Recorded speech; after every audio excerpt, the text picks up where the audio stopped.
बेईमानी हो गई। बेईमानी हो गई बिहार में। अगर हारमोनिया वाला हट जाए, उठा के थप्पा मारो तो जीत होगी। तो बिहार में बेईमानी हो गई, बेईमानी हो गई, फिर से बेईमानी हो गई। बेईमानी फिर से हो गई। और हारमोनिया वाला जब तक चलेगा, जब तक बेईमानी होती रहेगी। हारमोनिया वाला हटा दिया जाए, बस उठाए मोहर मार दे तो उस पर जीत होएगा। तो फिर बिहार में बेईमानी हो गई, फिर हो गई बेईमानी, इसीलिए हार गए तेजस्वी यादव। इसीलिए हार गई। अच्छा, इसीलिए हार गया अखिलेश भैया, नहीं तो जीतते जरूर। सबसे पहले पत्रकार महोदय, मैं चुनाव आयोग को श्रद्धा सुमन नमन करता हूँ। क्या खत्म हो गए क्या? बिल्कुल, चुनाव आयोग मर चुका है। चुनाव आयोग मर चुका, ये भाषा अखिलेश यादव ने कहा था और आप भी इसको स्वीकार करते हैं? बिल्कुल मैं स्वीकार करता हूँ। ये मैं ही नहीं, उत्तर प्रदेश की 140 करोड़ आवाम जनता स्वीकार करती है। उत्तर प्रदेश के पिछड़ा, दलित, शोषित, वंचित युवा नौजवान इस बात को स्वीकार करता कि चुनाव आयोग सरासर मर चुका है। जब ऐसा होता रहेगा तो भारत का लोकतंत्र खत्म हो जाएगा। खत्म हो जाएगा जी, ये लोकतंत्र की हत्या है। ये लोकतंत्र की हत्या हो रही है। अच्छा,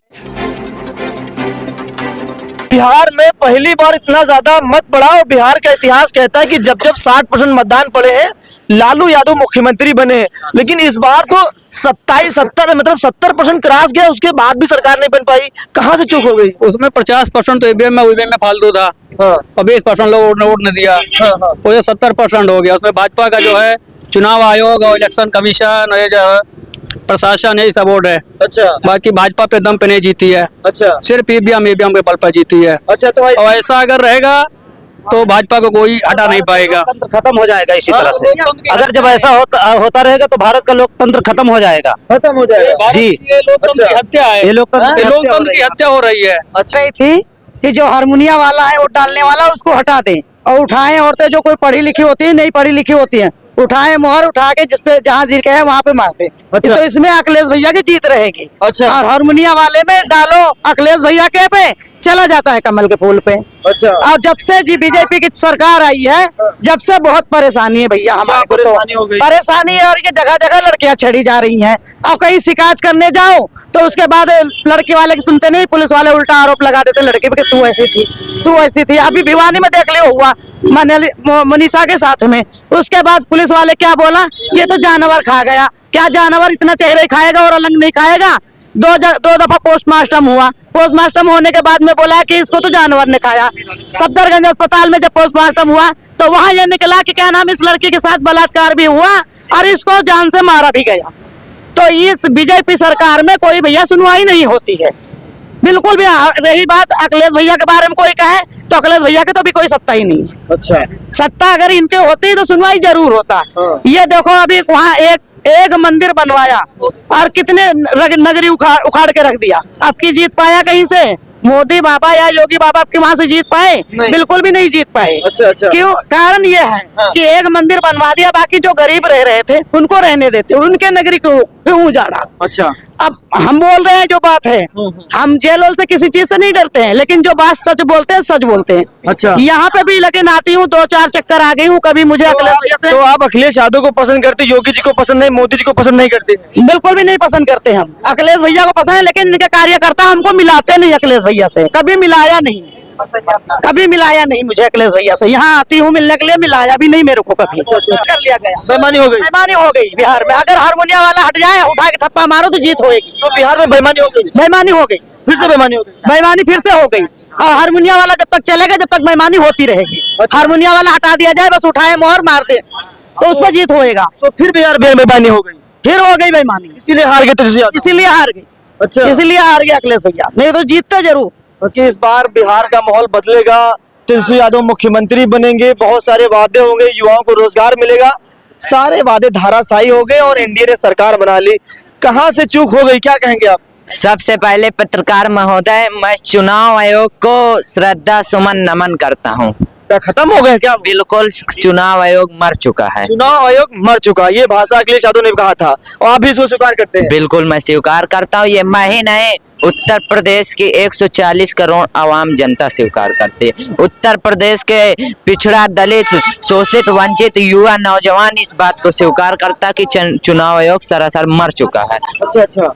बस उसकी अर्थी उठाना बाकी है। अच्छा, अच्छा। हाँ, बिहार चुनाव में क्या नतीजे आपने देखा होगा। पत्रकार महोदय, आप गए होंगे बिहार के सर्वे में, और मैं भी कम से कम 6 विधानसभा का वहाँ दौरा किया। अच्छा, बिहार गए थे आप? मैं बिहार गया था। अच्छा। और माननीय लोहिया वाहिनी प्रदेश अध्यक्ष डॉक्टर रामकरण निर्मल भैया जी के नेतृत्व में मैं बिहार गया। अच्छा, अच्छा। और हमने जो हाँ। वहाँ के रुझान देखे, जनता का रुझान देखा हाँ। कि अब के बाद नए युवा की सरकार, हाँ, हाँ। तेजस्वी यादव सरकार, लेकिन अचानक जो पलटवार हुआ उसका आपने नतीजा देख लिया। तो ये सरासर, और भारतीय जनता पार्टी वाले, एनडीए वाले अपना पिछवाड़ा गरम तवा में भी रख के कह दे कि हम वोट चोरी नहीं करते, तो हम लोग नहीं इस बात को स्वीकार कर सकते, क्योंकि ये वोट चोर थे, रहेंगे और रहते आए हैं।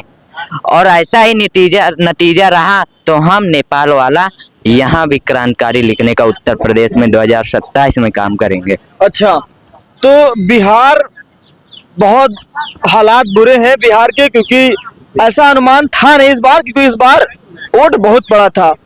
60% का मतदान हुआ पहले चरण में, दूसरे में 70% का मतदान हुआ।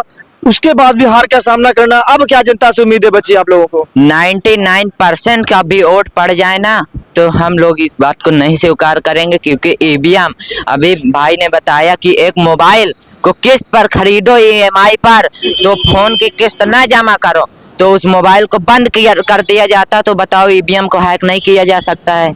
ईवीएम को हैक किया गया और वहाँ धांधली हुई। जिस तरह ट्रक में ईवीएम पकड़ी गई, सीसीटीवी कैमरा के मद्देनजर में रखते हुए वहाँ जिस प्रकार धांधली हुई, ये सब भारतीय जनता पार्टी व केंद्र की सरकार के चलित षड्यंत्र है। इस षड्यंत्र को ये भारतीय जनता पार्टी रचित किए हैं। अच्छा, अच्छा। तो ऐसे क्या लग रहा है कि जैसे अब बिहार में खेला हो गया, ऐसे लग रहा है कि अब उत्तर प्रदेश में आप लोगों को कोई आशा उम्मीद तो बची नहीं होगी, क्योंकि अब जैसे वहां हो गया ऐसे आप लोगों को भी यहाँ भी चोरी का डर न सता रहा होगा। फिर से आपको बता दूं कि नेपाल वाला कांड याद कर लेंगे, वो भारतीय जनता पार्टी वाला वही क्रांति उत्तर प्रदेश में 2027 में लिख देंगे। और माननीय राष्ट्रीय अध्यक्ष जी ये अभी चालू किए हैं पीडीए प्रहारी, जिस तरह सीसीटीवी कैमरा, क्योंकि हमको ईवीएम पे न पहले विश्वास था न ईवीएम पे आज भी विश्वास है। हमारे बीएलए होंगे जो कि SIR का काम शुरू हो गया है, और ये SIR के द्वारा ही पीडीए प्रहारी अपना बीएलए बूथ पे मद्देनजर रखेगा। और जहां तक हम लोग आंदोलन करेंगे, जहां तक समाजवादी कोशिश होगी कि उत्तर प्रदेश में बैलेट पेपर से चुनाव कराया जाए। अच्छा, अच्छा। तो ईवीएम पे कोई भरोसा नहीं बचा? ईवीएम पे कोई भरोसा नहीं बचा। सारा दोष ईवीएम का है? सारा दोष ईवीएम का और चुनाव आयोग का दोष है। ईवीएम कोई, वो तो बेचारी सजीव है, निर्जीव है। हाँ। चुनाव आयोग तो सजीव है। हाँ, बिल्कुल, बिल्कुल, बिल्कुल। तो सारा दोष चुनाव आयोग पर। चुनाव आयोग और इस भारत की गोदी मीडिया भारतीय जनता पार्टी से बिक चुकी है, उनके तलवे चाटने का काम करती है। अभी आपने एक मीडिया पत्रकार को देखा होगा, अमित शाह के पैर में कैसे जूता चाटने का काम किया वो पत्रकार, हेलीकॉप्टर में बैठ के देखा होगा। सही बात है। तो भाई साहब, तो बिहार को लेकर हम लगातार लोगों से चर्चा कर रहे थे, लेकिन इस बार बिहार की जनता ने जो 70% का मतदान किया, ऐसा लगा था कि इस बार बिहार में परिवर्तन हो जाएगा, लेकिन होते होते रह गया। और सरकार एनडीए ने एक बार फिर से बनाने की पूरी उसकी उम्मीद जताई जा रही है कि इस बार फिर से एनडीए की सरकार बनेगी। हालांकि जनता ने तो अपना पूरा सहयोग किया, एक एक वोट दिया, लेकिन अब लोग लगातार, विपक्ष के लोग कह रहे हैं कि ईवीएम में फिर से खेला हो गया है। आपका क्या विचार होगा मुझे कमेंट बॉक्स में जरूर बताइएगा। मिलते हैं वीडियो में, तब तक के लिए नमस्कार।